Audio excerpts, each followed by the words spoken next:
Who is using your data and how? This is MacVoices.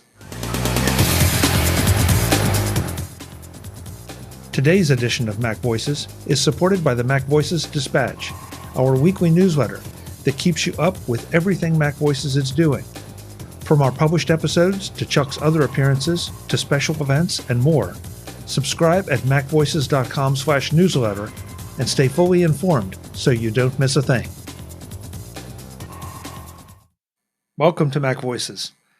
This is the talk of the Apple community, and I'm Chuck Joyner. This MacVoices live discussion finishes up with more on exactly who is using your data, how they're getting it, and why you should be concerned. In a related story, your car knows more about you than you might think, and you might be surprised at what it knows about you.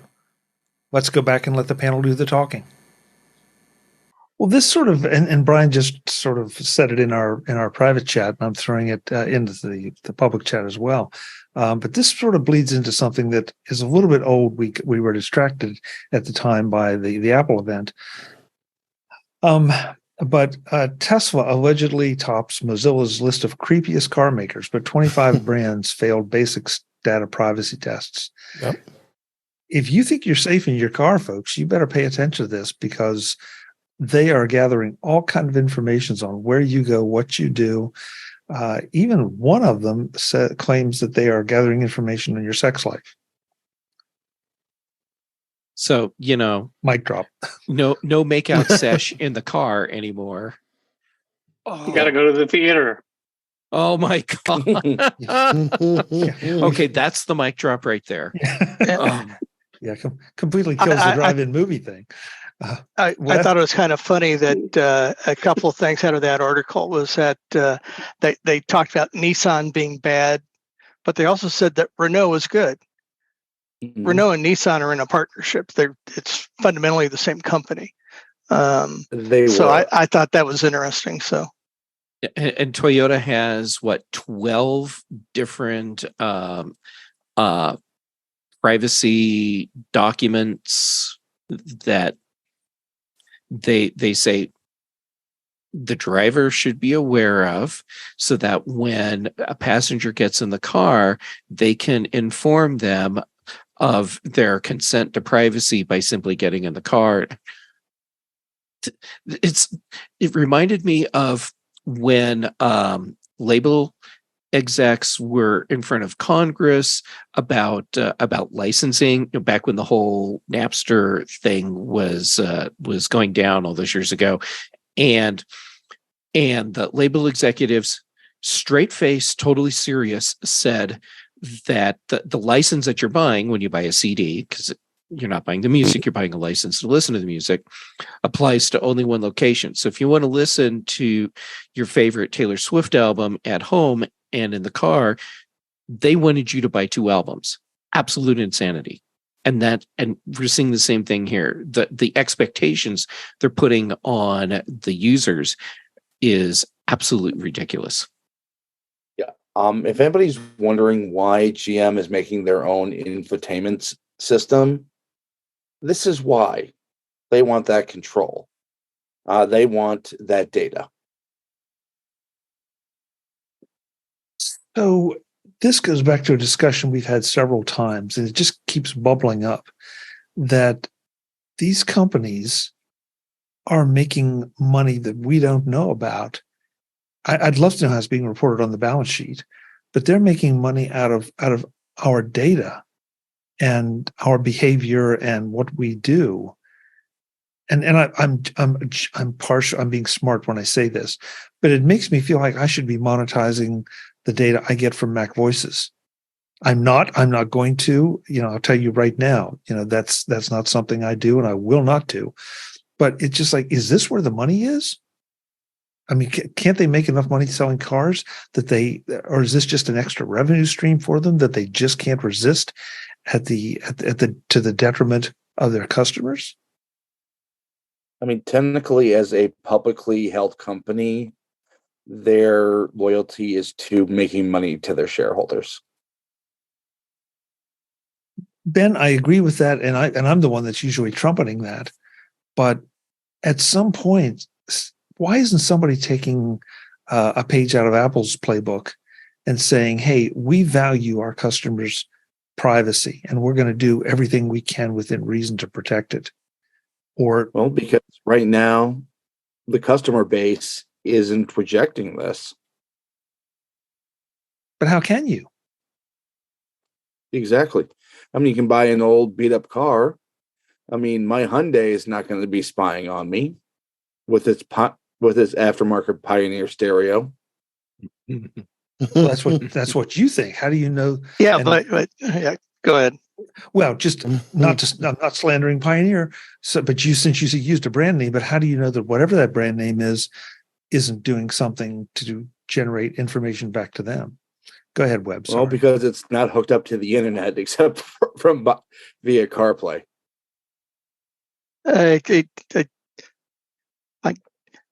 I'm in trouble. I got a Tesla and it follows me around. I have actually, I'm a car guy. I mentioned before I got 4 cars. So, and yeah, they know more about me than I know about myself, probably. So,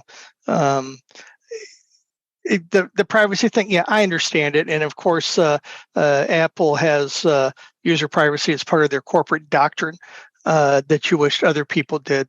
The comment that Ben made, being a corporate guy with shareholders, it's the unfortunately it is, the stockholders are the owners of the organization. You got to keep that in mind. It's not the users, it's not the customers. As much as you'd like to think that it really isn't. It's the shareholders, and they're the ones that expect a return. Now, do I like how? And I can tell you that my company, to a certain extent, does not share data. However, we do have a partnership with an organization called the MIB, which is Medical Insurance Bureau, that it doesn't help us make an underwriting decision, but it gives us information to further what people's current health status is. It gives us a lead that we can follow up and get attending physician statements, stuff like that. Remember, this is life insurance, the business that I'm in. So is that an invasion of privacy? Well, when you sign up for the policy, you sign the application, one of the things you're doing is giving my corporation a release to get that information so we can make a proper underwriting decision. So, and that's how we find out that if you have a little high blood pressure or cancer survivor or stuff like that, that you might not want to identify that as you're applying for $1 million life insurance policy. I have high blood pressure every Tuesday night for some reason. I can't figure out why. It's so weird. Yes. And I got high cholesterol too. Yeah. So Yes. Send your medical evidence, Chuck. Really. Mark Fuccio. Oh, we'll get it. Oh, good. Thanks, Don't Webb. worry. Chuck's car already collected it and sent it off to Caesars and to Webb directly. Yeah. Personally. Mark Fuccio is in our chat room tonight, and in relation to my comment, he said, Chuck, at large scale, there are many ways to monetize bits and pieces of data. It's not a good return for smaller sites. And yeah, absolutely, Mark. I get that. As I said before, I was being a little bit flip, but it just does point to the fact that there's this incredible market for this information. And Webb, to your point, yeah, you're asking them to sign a release. They don't have to sign it if they don't want the insurance policy. You're setting the contract, you're setting the terms, so they're not forcing it on. You're not forcing it on anybody. You're just saying if you want it's voluntary, product, absolutely. Yeah. And that's some of the stuff we're talking about is not. It's being done, and we were never asked. Well, technically, you're probably signing UCLA buying that car. Nobody looks at the fine print anymore. Fair point, Ben. Fair point. Mark says, what about Webb? What about genomic data? Are they sharing companies like 23andMe, Ancestry.com, etc.? I can tell you that right now, as dramatic as it sounds, there's not a whole lot of that going on in the industry right now. One of the meeting I'm going to next week that is part of the topic that's going on. It's an insurance industry convention. So, but like I said, it sounds awfully dramatic, but I don't know of a lot that's going on. The bigger thing is going to be there's a buzzword for it. But where you wear the Apple Watch, or some people have a ring, a finger ring that keeps track of your bio data, and sometimes that information is sent directly to the insurance company after you buy the policy to maintain a discount rate. So there's a lot of that going on. So it's just like in car insurance, sometimes you can throw a little transmitter on what they call the onboard diagnostic port, and it keeps track of what your driving methods are, how safe of a driver you are. So it's kind of the same thing. AKA progressive snapshot. I wasn't going to mention a brand name. Well, and there are a bunch of them out there. And Brian just asked that question in our private chat. And sometimes they give you a little bit of a break, at least for a little while. Sometimes they may not. Sometimes it may impact other aspects of your coverage, or if a claim should happen. So, but I hate to say it.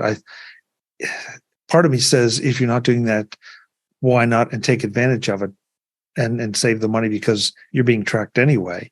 But on the other hand, I don't have one, and I don't plan to get one, because it's just one more vector for them to have a piece of information about me. And that, as far as I know, I'm not afraid of anything I'm doing out there. I'm not driving like a crazy person. Well, most of the time anyway. Yeah, but I don't trust that thing. Go ahead, Dave. It's for the benefit of the company, not for the user. Right.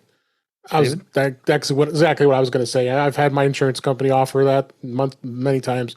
Oh, look, you could save all this on your auto insurance. I'm like, I don't want you to track me, and nor do I want you to know if I'm speeding or not. You can't promise me that if you see that I speed too much, and that's pretty much what they're tracking is how many miles you go and how much you speed. How fast you brake. How fast you brake. I mean, we have policies that cover, that I have my policy is at a minimum mileage that you do. I think I stay within that for the most part, but I don't want that to be tracked, because they can look at that. Oh, we're going to raise it up because you went too many miles, and I mean, they check it. All you do is they ask me. I'll give you, here's my odometer reading, and that's all. I'd rather control the information I'm giving them, as opposed to them constantly being able to scan it. So I was like, no thanks. Jeff, interesting point. Do you want to make it? Oh, those tracker things in your car for insurance companies are so freaking insidious. And your insurance company giving you a discount for doing that, what that tells me is that they're overcharging me, and they're willing to bring the price back down to a less of an overcharge level if I install something that lets them monetize me in another way. And I see it the same way with insurance companies saying, "Hey, wear the tracker ring," or we'll give you an Apple Watch if you wear it all the time. And which is kind of crazy, because I have so much data on my watch that's already being shared with my healthcare provider. But the point is, you're going to give me a discount for plugging this little box in my car so you can track everything I do. So you're overcharging me. Jeff, I can't let that go. And David and Webb, chime in here just a little bit. Oh no. Chicken. Yeah. How can I tell Jeff he's wrong and still be friends, Well, we can be friends, and I can be fanatic about my stance on this. In principle, Jeff, I agree with you. Okay, so let's understand that. But the overcharging thing, I don't buy that one at all. But I understand how these products are priced, and it is based on the general rule. And we're getting way deep into insurance talk, and this all started about cybersecurity. But in my business, I have a population of 100 people. Okay. Mhm. And out of that 100 people, I know that a certain percentage of them are going to fall victim to some dread disease. And I know that some population of that is going to get hit by a bus. So 2 people are going to get hit by a bus, 50 people are going to get a dread disease, another 25 people are going to live a long and prosperous life. And then I got a price for that entire audience and not just what the individual is. So, And so that totally that's how the makes pricing sense. model works. Okay. In like super layman terms, it's like gambling. You're gambling, I'm not going to get hurt or sick. I'm gambling, I am. And Well, it's probabilities, not odds. So yeah. So okay, but yeah, I'm with you. And I will say that I really blame Comcast for my my near militant stance on, oh, if you're going to offer me a lower price, you've just told me that you're overcharging me, because welcome to Comcast. Jeff, it was interesting to listen to Webb's argument. I was going to take it a little bit different to a little bit different angle. From my part of the industry, we're looking at how likely is it that you're going to, in the case of car insurance, have an accident. So let's take it to an extreme. If you had 3 DUIs and 2,500 speeding tickets, probably not a great risk. Okay. But if you've never had a speeding ticket, never had a DUI, never even been involved in a crash, there's an argument that you're a better risk. So the way I heard you present your case, they're charging you a higher number, but they're going to give you a better price if they can make more money off your data. So they're going to pass a little bit of a discount onto you and take the rest off the top. And there's listen, after every conversation we've had here, there's an argument for that. But I feel like in my industry, they're really more focused, not as much on not having that be a primary focus. The monetization is not a primary focus. The primary focus is reducing the risk. So I see your point, and it's valid given everything we've all seen. Just not sure that I can completely agree with it. And I hope we're still friends. Of course, we're still friends, and I occasionally need to have a soapbox to get on, and this is one that I choose. Oh, you look good up there. I thank you. We're going to run you for Congress. Hey, man, what did I do to upset you? I was about to say, I was trying to promote the geek fight of the century here. Also, I don't think I'm qualified because I don't. Let's just say I don't do the Beetlejuice debacle, so I don't know if I fit. Okay, so maybe we'll lower our expectations. How about Jeff Gamet for dog catcher? What do you think? Dogs are nice. We would all just end up going on fun walks and playing in the park, and the dog catcher agency gets the call and there's this dog running loose, and they'd say, yeah, and we're out playing with him. So before we leave this, I want to get this in. Mark Fuccio, again, in the chat room, asked, question for the panel and for the listeners. Do any of you allow Apple's information sharing? And the same question for other sites and other apps. It's a totally fair question. I feel like I should answer that since I was already on the soapbox. Sure. And the answer is no. And as soon as we had a toggle to turn all of that off for Siri, I smashed that button on the screen as hard as I could to give it a big nope. Yes, I know it's all anonymized, and I know that that the data that I share can be helpful to Apple and third-party developers. If I have a problem that involves Apple or a third-party developer, I'm going to work with them directly and address the issue. and if they need crash logs or whatever, okay, we will deal with it on that case. But just the general data sharing, nope. And using my data to help fine tune Siri, nope. Okay. Let's see, Jim. We haven't heard from you much this evening. Do you allow the data sharing? No. Okay, that was easy.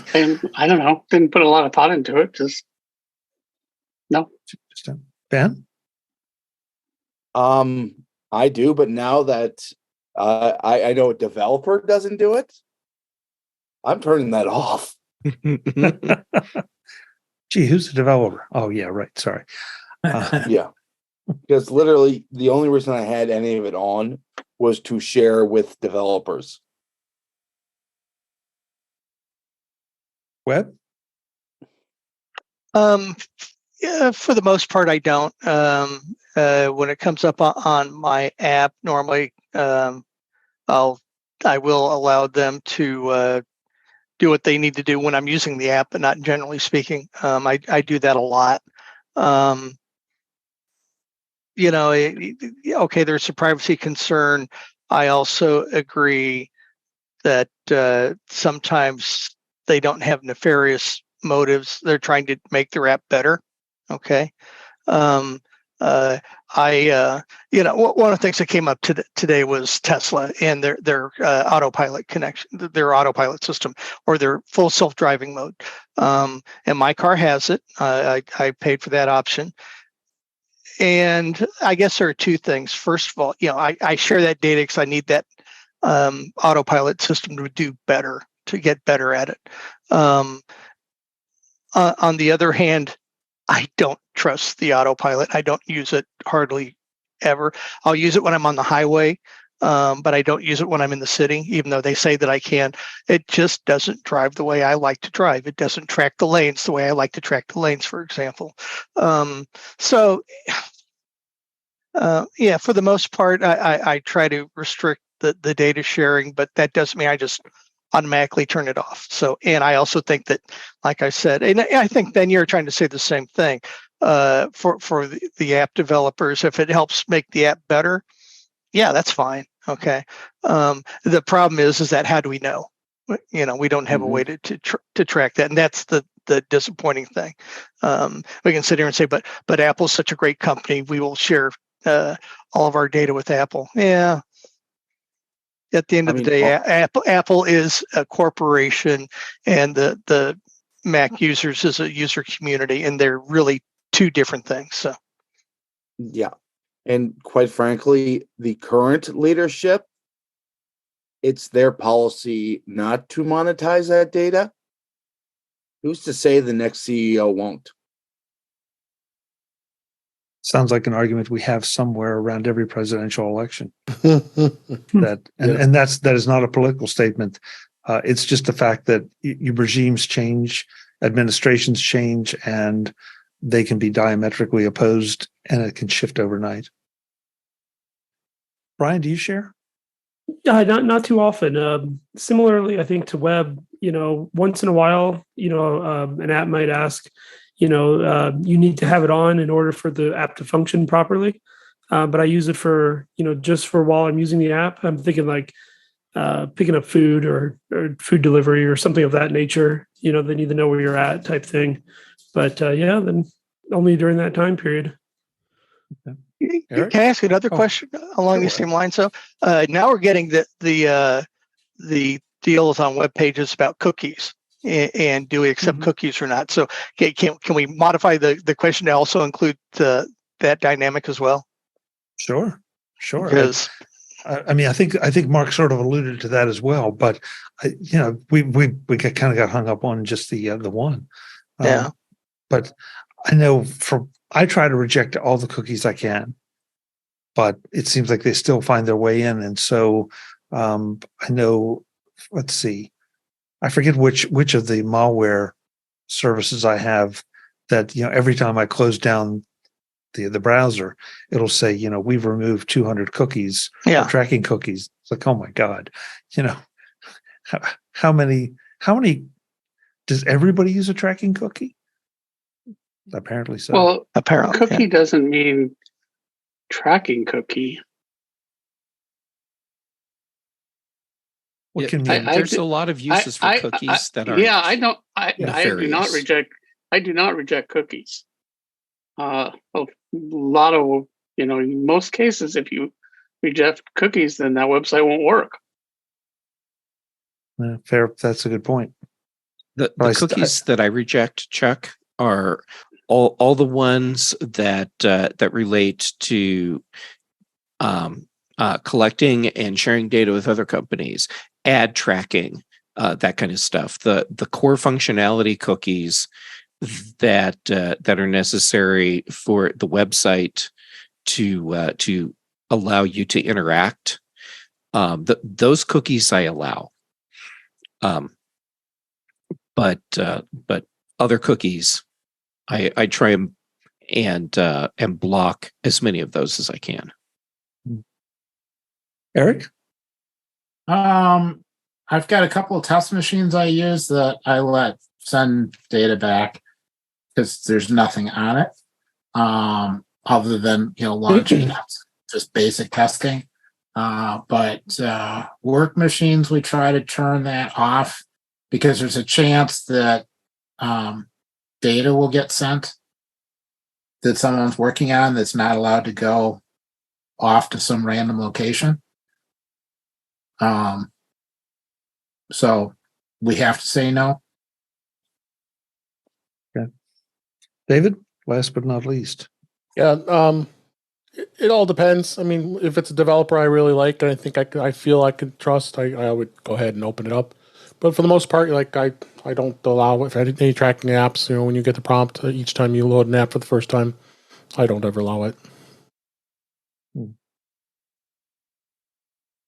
A lot of this evening's discussion has been about security, and it just feels like this is something we talk a lot about, but it's always important. And I feel like I learned something every single time. And hopefully folks out there listening, you learn a little something. I don't know that any of us are right or wrong on any of this. It's just a matter of being aware, protecting yourself as much as you feel like you want to be protected. And that may mean unplugging any surveillance cameras. It may mean rejecting cookies, not sharing data, whatever.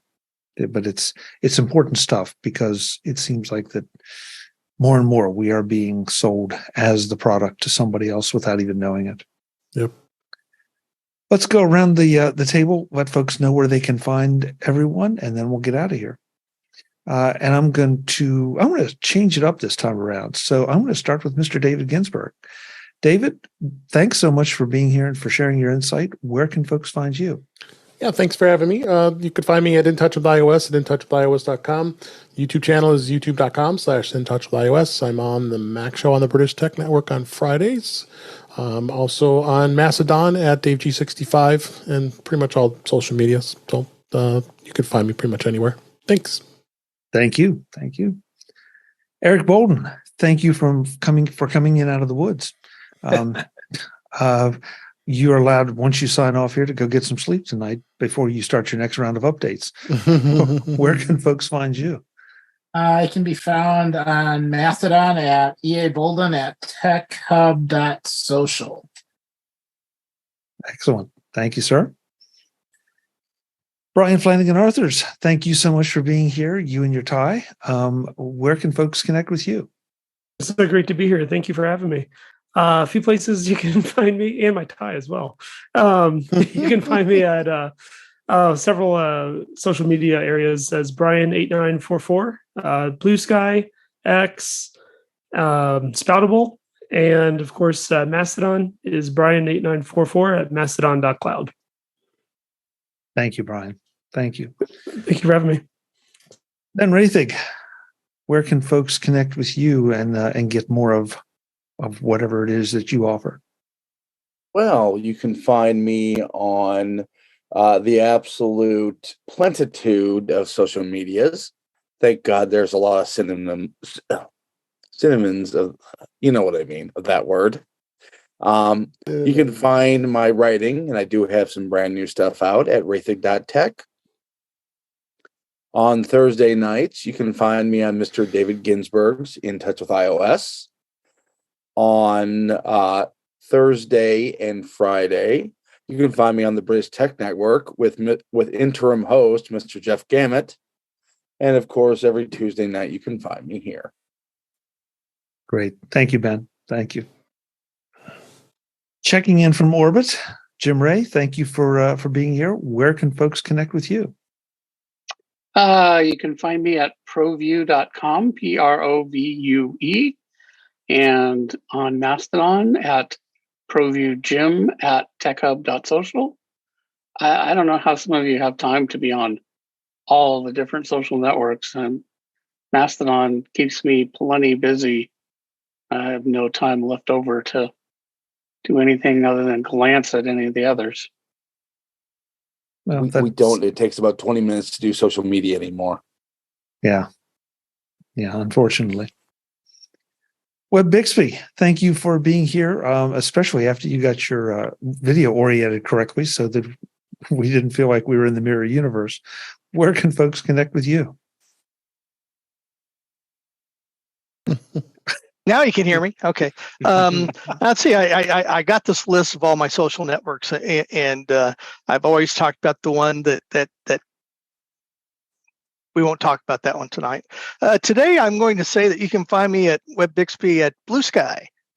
We'll go with that one this week. So great. Thank you, Web. Thank you. Last but absolutely not least, Jeff Gamet. Stay on your soapbox, Jeff, and tell us where folks can find you. You can find me soapboxing upon occasion. Well, on a street corner near you. But online, Mastodon and Instagram, that's where I'm most active, even though you can find me basically everywhere. J Gamet, that's how you find me. Then for shows, I feel like everyone has already covered everything I'm on, and yet here I am about to rattle through them super fast. Okay, here we go. Chuck, you let me on MacVoices Live every Tuesday. Dave, you let me on In Touch with iOS every Thursday. Both of you were crazy and awesome, and I love you for it. Then the British Tech Network, as Ben pointed out, I'm the apparently really long-term interim host for the Big Show and the Mac Show. So that's Thursdays and Fridays. Then Brian Chaffin and I do the Context Machine at some point during the week. And that's the big stuff. And at some point, I'll get on my soapbox about what social network I think is going to end up being the winner as the X replacement. And it will probably start fights. So, there we go. All right, that's enough for now. Chuck, thank you. You rock. Hey, thank you, Jeff. Thank you. I'll look forward to that discussion and fight. That's always a good one. Folks, I'm Chuck Joyner. This is MacVoices Live. We do this Tuesday nights, 8 p.m. Eastern, 5 p.m. Pacific, whatever time that is, wherever you are. The shows do get lightly edited and added to the feeds later. And I've had people ask me, why do I keep saying that? Because isn't it obvious? Well, maybe it is, maybe it isn't. But I want to make sure that folks know that if you can be here, great, and interact with us. And if you can't, you aren't going to miss anything completely. You're just going to miss the interaction. But I also definitely want to say thank you to the chat room. They've been very talkative tonight, throwing in a lot of comments that we didn't get to, but they were definitely part of the conversation. So with that, I'm walking away, but just for tonight. Mm-hmm. Thanks for watching. Visit MacVoices.com for show notes and to connect with Chuck on social media. Get involved in our Facebook group or like our Facebook page, and get more out of your Apple tech with MacVoices Magazine, free on Flipboard and on the web. And if you find value in it all, consider supporting us through either our Patreon campaign at patreon.com/MacVoices or by making a one-time donation via the PayPal link on our front page and in the show notes of each episode. You will join these fine people who help bring you MacVoices.